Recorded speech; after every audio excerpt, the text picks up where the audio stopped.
Welcome. I'm Councillor Denise Craghill. Welcome to my decision session as Executive Member for Housing and Safer Neighbourhoods. Also on the call, we have Michael Jones, who is Assistant Director of Housing at the moment, and also we have Tracy Carter, who's Director of Housing and Regeneration.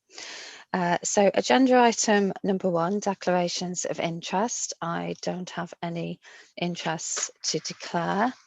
Agenda item 2 is the minutes of the previous meeting held on the 18th of March 2021, and I'm happy to approve those as a record of that meeting, and they will be signed in due course. Perhaps that's sooner now than it has been previously. Agenda item number 3, public participation. We don't have any speakers to the meeting today. So we can move on to agenda item number 4, which is disposal of a parcel of land between Fossway and Sturdee Grove to enable the delivery of new affordable homes. So I think, Michael, are you going to say a few words to introduce this item? And I think perhaps you also have an update to bring. Yeah, good morning. Thank you. So yeah, I'll just do a quick summary of the report, what it's about and what it's asking of you, and then a little bit of an update towards the end. So this report relates to the potential disposal of a parcel of land to the rear of apartments on Fossway, for which the HRA is the freehold owner. The parcel of land is currently located behind a locked gate, with the residents of 21 to 51 Fossway only having access to that area. The proposal is to dispose of this parcel of land to JRHT, who own the land immediately to the north. And by combining these parcels of land together, it will enable the development of around 8 affordable houses. Of these 8 houses, JRHT are proposing that 5 of these would be for social rent and 3 would be for shared ownership. Access to the new homes would be via Sturdee Grove to the north, and these plans are subject to achieving planning permission. As part of the process, we've engaged with the residents of 21 to 51 Fossway to discuss these plans. This engagement identified that the parcel of land is not widely used by the residents, and the residents noted the importance of finding opportunities for new affordable housing delivery in the city. It should also be noted that there is a substantial public open space at King George's Field, which is less than 100 metres from this site. Also, as part of the plans, a smaller area of accessible shared space would be created as part of the development.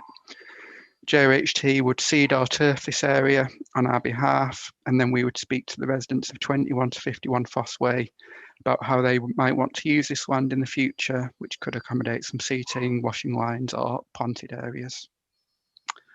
The land has been valued independently, and JRHT's offer of £50,000 is consistent with this valuation.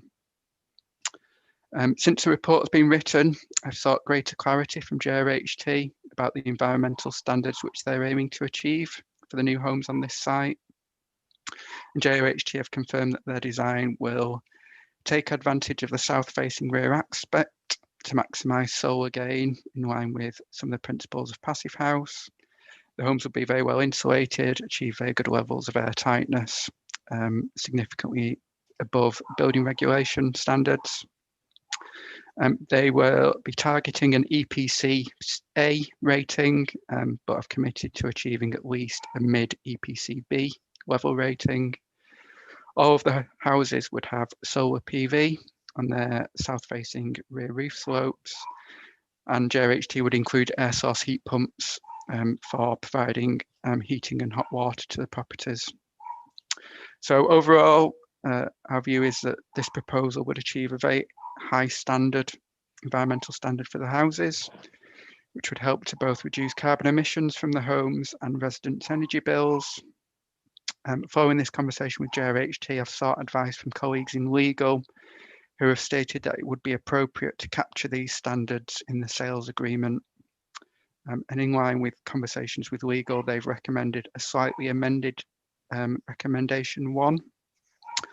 So recommendation 1, after the words finalising legal terms, we're proposing that in brackets we now include the words including incorporating agreed environmental standards as an obligation within that recommendation.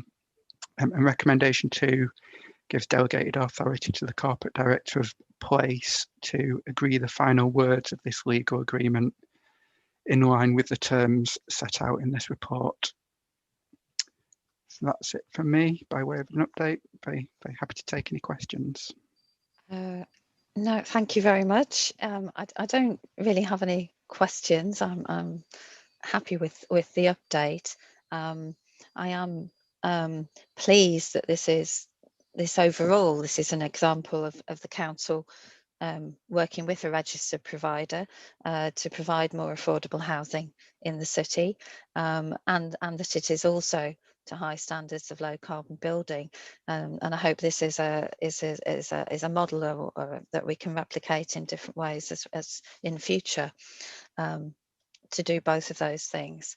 And subject to planning permission, this is a development that will help to provide homes for people on the housing waiting list, and will also help others to purchase a first home. And the sustainability measures will also mean that these will be homes that are more affordable to live in as well. So as I say, I do welcome the update that you just outlined and those commitments on sustainability that will be secured through the legal agreement. So on that basis, I am very happy to approve the recommendation on page 6 of the report at paragraph 6, to approve the disposal with the 2 elements of that recommendation, and with the amendment that you just read out. So very happy to approve that. Is that okay for the minutes? Have you got that? Yep, that's absolutely fine. Got For all the those minutes, details. I've got that. Yep. So yeah, I think that's it. Very good, thank you. That item is approved, and the final item is any other business, which I don't believe we have any. So the decision session is closed. Thank you. Thank you.